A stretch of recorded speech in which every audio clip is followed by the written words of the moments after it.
Hello friends, welcome back to my channel. आज मैं आपको न्यू डिज़ाइनर टॉप बनाना बताऊंगी।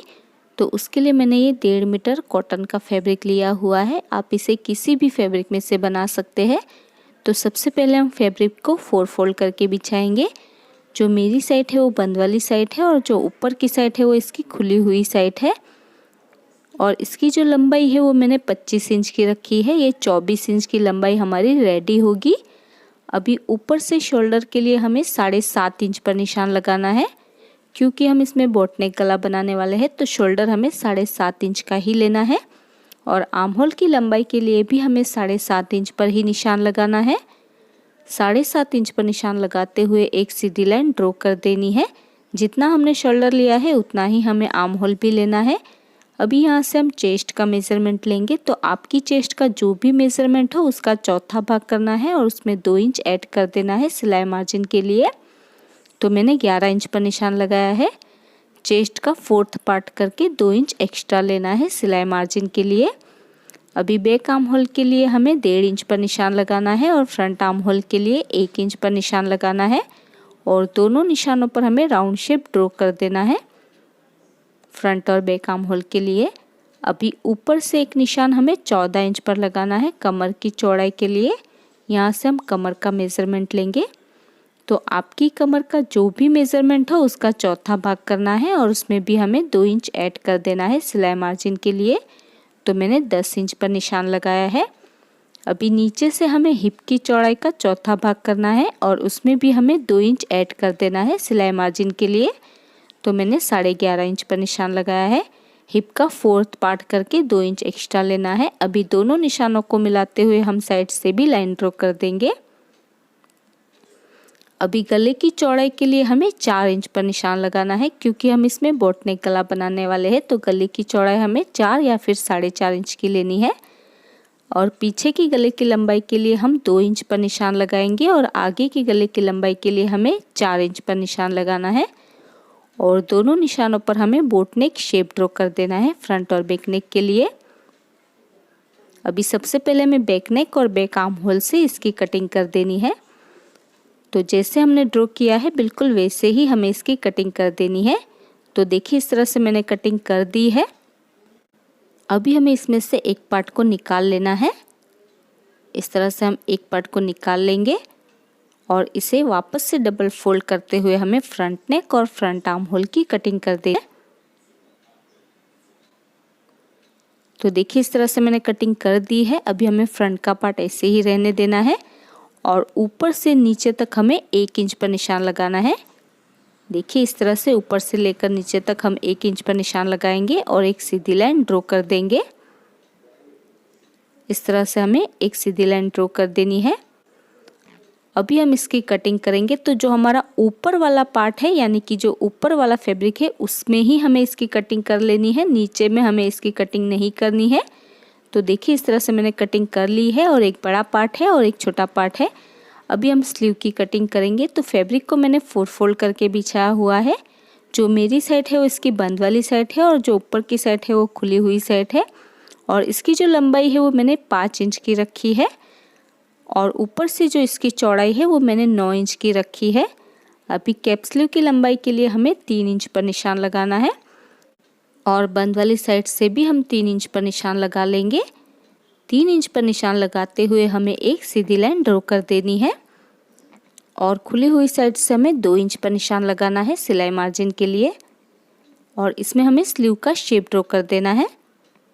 और नीचे से जो मेरी स्लीव की चौड़ाई है वो 5 इंच की है, तो उसमें 2 इंच हमें एक्स्ट्रा लेना है सिलाई मार्जिन के लिए। तो मैंने 7 इंच पर निशान लगाया है। अभी साइड से भी हम लाइन ड्रॉ कर देंगे।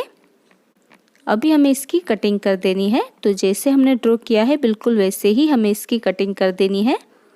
तो देखिए इस तरह से मैंने स्लीव की भी कटिंग कर दी है और ये हमारी 2 स्लीव है। अभी हमें इस तरह से एक्स्ट्रा पट्टी लेनी है और इसकी जो चौड़ाई है वो मैंने 3 इंच की रखी है। अभी इस तरह से हमें लंबी पट्टी कट कर लेनी है। अभी पट्टी की जो नीचे की बॉर्डर है उसे हमें सिंपली डबल फोल्ड करते हुए इसमें सिलाई लगा देनी है पूरी पट्टी में। और ऊपर हमें बड़ा टाका करके इसमें सिलाई लगानी है पूरी ही पट्टी में। गैदर्स बनाने के लिए बड़ा टाका करके हम सिलाई लगाएंगे। तो देखिए मैंने इसकी बॉर्डर को फोल्ड कर लिया है और बड़ा टाका करके मैंने इसमें सिलाई लगा दी है। अभी हमें एक धागे को हल्के हल्के खींचना है और इसकी गैदर्स बनाते हुए फ्रिल बना लेनी है। इस तरह से पूरी पट्टी में हम फ्रिल बना लेंगे। तो देखिए ये मैंने फ्रिल बना ली है। अभी ये जो हमारे फ्रंट के 2 पार्ट है, तो ये जो हमारा बड़ा वाला पार्ट है इसके ऊपर हमें फ्रिल को अटैच करना है। तो फ्रिल को हम उल्टा रखेंगे और फ्रंट पार्ट को, जो बड़ा वाला पार्ट है, उसे हमें सीधा रखना है और ऊपर से लेकर नीचे तक हमें इस फ्रिल को इस तरह से अच्छे से सेट करना है और इसके ऊपर हमें सिलाई लगा देनी है। तो ध्यान रहे फ्रिल को हमें उल्टा रखना है और फ्रंट का जो पार्ट है उसे हम सीधा रखेंगे और इसके ऊपर हम सिलाई लगा देंगे। देखिए इस तरह से हमें इसमें सिलाई लगा देनी है ऊपर से लेकर नीचे तक। तो देखिए मैंने इसमें सिलाई लगा दी है। अभी ये जो हमारा दूसरा छोटा वाला पार्ट है उसे हमें इस तरह से उल्टा रखना है। जो हमने फ्रिल अटैच की है उसके ऊपर इस तरह से हम उल्टा रखेंगे और इसके ऊपर हम सिलाई लगा देंगे। तो देखिए मैंने इसमें सिलाई लगा दी है। अभी इस फ्रिल को हमें इस तरह से टर्न कर लेना है और टर्न करने के बाद इसके ऊपर हम एक कवर सिलाई लगा देंगे। ऊपर से लेकर नीचे तक बिल्कुल किनारे पर हम एक सिलाई लगा देंगे और नीचे की साइड पर भी ये जो फ्रिल है उसे अच्छे से सेट करते हुए सिलाई लगा देंगे और ऊपर की साइड पर भी हम इसमें सिलाई लगा देंगे गले की तरफ से। तो देखिए मैंने इसके ऊपर कवर सिलाई लगा दी है। अभी हम इसके ऊपर गले पर पट्टी अटैच करेंगे। तो मैंने तिरछी पट्टी ली हुई है, तो सीधी साइड से ही पट्टी को इस तरह से रखते हुए हमें इसमें सिलाई लगा देनी है और पट्टी को डबल फोल्ड करते हुए अंदर की साइड पर मोड़ देना है। और इसी तरह से बैक नेक पर भी हम तिरछी पट्टी अटैच कर लेंगे और इसे डबल फोल्ड करते हुए अंदर की साइड मोड़ देंगे। तो देखिए मैंने पट्टी अटैच कर ली है फ्रंट नेक पर भी और बैक नेक पर भी।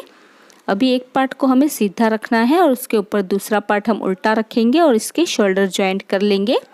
तो देखिए मैंने इसके शोल्डर जॉइंट कर लिए हैं। अभी हम इसमें स्लीव अटैच करेंगे।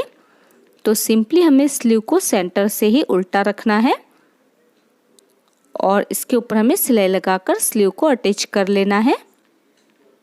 उसके बाद जो नीचे की स्लीव की बॉर्डर है उसे हम डबल फोल्ड करते हुए इसमें सिलाई लगा देंगे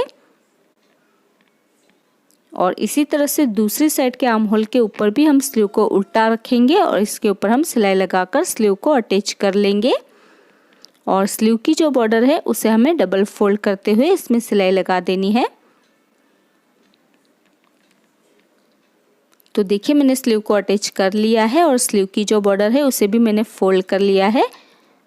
तो दोनों ही स्लीव को मैंने अटैच कर लिया है। अभी टॉप पार्ट को हम इस तरह से उल्टा कर लेंगे और साइड से 2 इंच का गैप रखते हुए हम इसकी फिटिंग कर लेंगे दोनों ही साइड से। उसके बाद जो नीचे की बॉर्डर है उसे हमें सिंपली डबल फोल्ड कर लेना है और इसके ऊपर हमें सिलाई लगा देनी है। तो देखिए मैंने इसकी फिटिंग कर ली है दोनों ही साइड से और नीचे की जो बॉर्डर है उसे भी मैंने फोल्ड करते हुए इसमें सिलाई लगा दी है। अभी यहाँ पर हम डेकोरेशन के लिए कुछ बटन्स अटैच करेंगे। तो इस तरह से हमें नीडल और थ्रेड की मदद से बटन्स लगा लेने हैं। आप चाहे तो इसे बिना बटन्स के भी ऐसे भी पहन सकते हैं। और इसी के साथ ये हमारा डिज़ाइनर टॉप बनकर रेडी हो चुका है और ये है इसका final look. So friends, I hope आपको आज का ट्यूटोरियल पसंद आया होगा। अगर आपको आज का वीडियो पसंद आया तो इसे लाइक और शेयर ज़रूर कर देना और अगर अभी तक आपने हमारी चैनल को सब्सक्राइब नहीं किया है तो प्लीज़ इसे सब्सक्राइब कर लीजिए और साथ में उस बेल आइकन को प्रेस करना मत भूलिएगा ताकि आपको हमारी आने वाली वीडियो की नोटिफिकेशन सबसे पहले मिल सके। और आपको ये वीडियो कैसा लगा मुझे कमेंट करके ज़रूर बताइएगा।